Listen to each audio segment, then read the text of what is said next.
ಸಭೆ ಮುಕ್ತಾಯ ಆಗಿರುವಂತದ್ದು. ಶಾಂತ ರೀತಿಯಲ್ಲೇ ಪ್ರತಿಭಟನೆಯನ್ನ ಮಾಡೋದಕ್ಕೆ ನಿರ್ಧಾರವನ್ನ ಮಾಡಲಾಗಿದೆ. ಸರ್ವೆ ಮಾಡೋದಕ್ಕೆ ಬಂದ್ರೆ ಆ ಜಾಗದಲ್ಲಿ ಹೋಗಿ ಮನವಿಯನ್ನ ಮಾಡೋದಕ್ಕೆ ನಿರ್ಧಾರವನ್ನ ಮಾಡಲಾಗಿರುವಂತದ್ದು. ನಾಳೆ ಬೆಳಗ್ಗೆ ಸಭೆ ಸೇರುವ ಬಗ್ಗೆ ನಿರ್ಧರಿಸಿ ಹೋರಾಟವನ್ನ ನಡೆಸೋದಕ್ಕೆ ರೈತರು ಮುಂದಾಗ್ತಾ ಇರುವಂತದ್ದು. ಬಿಡದಿ ಟೌನ್ಶಿಪ್ ವಿರುದ್ಧದ ಹೋರಾಟ ಮತ್ತಷ್ಟು ತೀವ್ರಗೊಂಡಿದೆ. ರೈತರ ಒಂದು ಪರ್ಮಿಷನ್ ತಗೊಳ್ದೆ, ಅವರ ಅಭಿಪ್ರಾಯವನ್ನ ಕೂಡ ತಗೊಳ್ದೆ, ಅವರ ಒಂದು ಮನವಿಯನ್ನ ಕೂಡ ಪುರಸ್ಕರಿಸದೆ ಏಕಾಏಕಿ ಸರ್ವೆ ಮಾಡಿರುವಂತಹ ವಿರುದ್ಧ ತಾಳ್ಮೆ ಇದ್ದಂತಹ ರೈತರು ಇದೀಗ ತಿರುಗಿ ಬಿದ್ದಿದ್ದಾರೆ. ಸರ್ಕಾರ ಹಲವು ಭಾಗ್ಯಗಳನ್ನ ಈಗಾಗಲೇ ಕೊಟ್ಟಿರುವಂತದ್ದು. ಇದರ ಜೊತೆ ರೈತರಿಗೆ ಎಫ್ಐಆರ್ ಭಾಗ್ಯವನ್ನು ಕೂಡ ಕರುಣಿಸಿದೆ ಈ ಸರ್ಕಾರ ಅಂತ ಹೇಳಿ ಒಂದಿಷ್ಟು ಆರೋಪಗಳನ್ನ ಕೂಡ ಮಾಡ್ತಾ ಇದ್ದಾರೆ. ನನ್ನ ಜೊತೆ ಬಿಡದಿಯ ರೈತರಿದ್ದಾರೆ, ಮಾತಾಡ್ಸ್ಕೊಂಡು ಹೋಗೋಣ. ಸರ್, ಸರ್ಕಾರ ಹಲವು ಭಾಗ್ಯಗಳನ್ನ ಕೊಟ್ಟಿದೆ, ಈಗ ಎಫ್ಐಆರ್ ಭಾಗ್ಯ ಕೊಟ್ಟಿದೆ ಅಂತ ನೀವು ಹೇಳ್ತಾ ಇದ್ದೀರಾ, ಹೌದಾ? ಹೌದು ಮೇಡಮ್, 490 ದಿನ ಆಗಿದೆ. ಇನ್ಮೇಲೆ ಇವ್ರದ್ದು ಎಫ್ಐಆರ್ ಭಾಗ್ಯಗಳನ್ನ ಸ್ಟಾರ್ಟ್ ಮಾಡಿದ್ದಾರೆ. ನಾವು ಇದಕ್ಕೆಲ್ಲ ಜಗ್ಗಲ್ಲ ಮೇಡಮ್. ನಾವು ಪ್ರಾಣ ಹೋದ್ರೂ ಸರಿನೇ, ನಮ್ಮ ಭೂಮಿ ನಮ್ಗೆ ಬೇಕು, ಕೊಡ್ತೀವಿ ಅನ್ನೋರು ಒಂದು 20% ಇದ್ದಾರಲ್ಲ, ಅವ್ರು ನಮಗೆ, ನಾವು DC ಅವ್ರನ್ನ ಕೇಳ್ತಾ ಇರೋದು ಇಷ್ಟೇ. ಕೊಡ್ತೀವಿ ಅನ್ನೋರ್ನ ತಗೊಳ್ತೀವಿ, ಕೊಡಲ್ಲ ಅನ್ನೋರ್ನ ಬಿಡ್ತೀವಿ ಅಂತ DC ಅವರು ಒಂದು ಆದೇಶ ಹೊರಡಿಸ್ಬಿಟ್ರೆ ನಾವು ಯಾವ GMCಗೂ ನಾವು ಅಡ್ಡಗಟ್ಟಲ್ಲ. ಅದನ್ನ ಆದೇಶ ಹೊರಡಿಸಬೇಕು. ಏಕಾಏಕಿ ಅವ್ರದ್ದು ಮಾಡ್ಕೊಳ್ಳೋದು, ನಮಗೆ ಬಿಡೋದು, ಆಮೇಲೆ ನಾಳೆ ದಿನ ನಮಗೆ ಹಿನ್ನಡೆ ಆಗುತ್ತೆ ಕಾನೂನು ಇದಕ್ಕೆ. ಅದರಿಂದ ನಾವು ಹೋರಾಟ ನಿರಂತರವಾಗಿ ನಡೀತಾ ಇರ್ತದೆ. ಈಗ ನೀವು ಎಫ್ಐಆರ್ ಭಾಗ್ಯ ಅಂತ ಹೇಳಿರೋದಕ್ಕೆ ಈ ಕ್ವೆಶ್ಚನ್ ಕೇಳ್ತೀನಿ. ಯಾವೆಲ್ಲ ವಿಚಾರಗಳಲ್ಲಿ ನಿಮ್ಮ ಮೇಲೆ ಎಫ್ಐಆರ್ ಆಗಿದೆ ಸರ್ ಹೋರಾಟ ಶುರು ಮಾಡಿದಾಗಿಂದ? ಎಫ್ಐಆರ್ಗಳು ಆಗಿದೆ ಮೇಡಮ್. ಅಂದ್ರೆ ಮಾಮೂಲಿ ರಸ್ತೆ ತಡೆ, ಅಂದ್ರೆ ನಮ್ಮ ನೋವಾದಾಗ ರಸ್ತೆಗೆ ಹೋಗಿ ಕೂತ್ಕೊಳ್ತೀವಿ, ಆ ತರ ವಿವಿಧವಾದಂತ ಹೋರಾಟಗಳು ಮಾಡ್ತಾ ಇದ್ದಾಗ ನಮ್ಮ ರೈತ ಬಾಂಧವರುಗಳು ಎಲ್ಲರಿಗೂ ಕೇಸ್ ಆಗಿದೆ. ಇವ್ರೇನೇ ಕೇಸ್ ಹಾಕಿದ್ರು ನಮ್ಮ ರೈತರು ದುಡ್ಡು ಕೆಡ್ತಾ ಇಲ್ಲ ಅಂದ್ರೆ ಇಡೀ ರಾಜ್ಯ ಜನನೇ ನೋಡ್ತಾ ಇದೆ.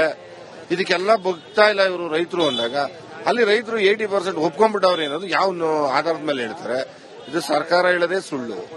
ಏನ್ ಹೇಳಿದ್ರು ಅವರು ತತ್ವಿರುದ್ಧವಾಗಿ ಮಾಡ್ತಾ ಇದ್ದಾರೆ. ನಾವೇನ್ ಹೇಳ್ತೀವಿ ಅದಕ್ಕೆ ವಿರುದ್ಧವಾಗಿ ಮಾಡ್ತಾರೆ.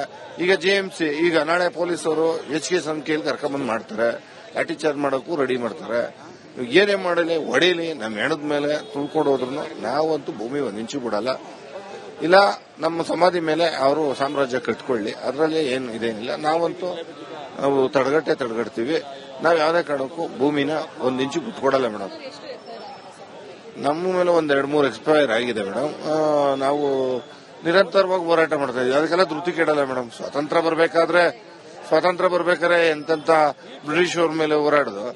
ಈಗ ಇವರು ಈ ಪಕ್ಷ ಏನು ಈ ಸರ್ಕಾರ ನಾವು ಹೋರಾಡ್ತಾ ಇರೋದು ಬ್ರಿಟಿಷ್ ಅವ್ರ ಮೇಲೆ ಹೋರಾಡ್ದಂಗೆ ನಾವು ನಮ್ಮ ಅಸ್ತಿತ್ವವನ್ನು ಉಳಿಸ್ಕೊಳ್ತಾ ಇದೀವಿ.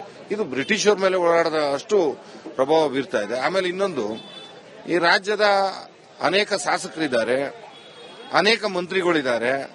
ಇವರೆಲ್ಲ ಇದನ್ನ TV ಮಾಧ್ಯಮದಲ್ಲಿ ನೋಡ್ತಾ ಇದ್ದಾರೆ. ಇವ್ರೇನು ಹೊಟ್ಟೆಗೇನು ಅನ್ನ ತಿಂತಾರೋ ಏನ್ ತಿಂತಾರೋ ಗೊತ್ತಾಗಲ್ಲ. ಹೇಳ್ಬೇಕ್ರಿ, ಇವ್ರು ಮುಖ್ಯಮಂತ್ರಿಗೆ ಹೇಳಕ್ಕೆ ತಾಕತ್ತಿಲ್ವಾ ಇವ್ರಿಗೆ? ಅವ್ರು ರೈತರು ಬಲವಂತವಾಗಿ ಇದ್ ಮಾಡ್ತಾ ಇದೀಯಪ್ಪ ಮುಖ್ಯಮಂತ್ರಿ ಅವರೇ, ನೀವ್ ಯಾಕ್ರಿ ಈ ಹಿಂಸೆ ಕೊಡ್ತಾ ಇದ್ದೀರಾ ಅಂತ ಯಾಕೆ ಮೌನವಾಗಿ? ನಾನು ಇಡೀ 224 ಶಾಸಕರಿಗೂ ನೇರವಾಗಿ ಹೇಳೋದು, 224 ಈ ಎಲ್ಲಾ ಶಾಸಕರಿಗೂ ಹೇಳೋದು, ಆ ಶಾಸಕರಿಗೆ ಈ ಶಾಸಕರಿಗೆ ಅಂತ. ಅಲ್ಲಿ ಒಪ್ಪಿಗೆ ಇಲ್ಲ ಆದ್ಮೇಲೆ ಯಾಕೆ ಹಿಂಸೆ ಕೊಡಬೇಕು ರಾಜ್ಯದ ರೈತರಿಗೆ?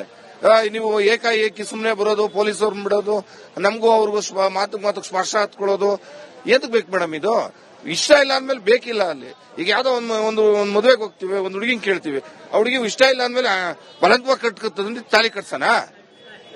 ಇದು ಆ ತರ ಆಗಿದೆ.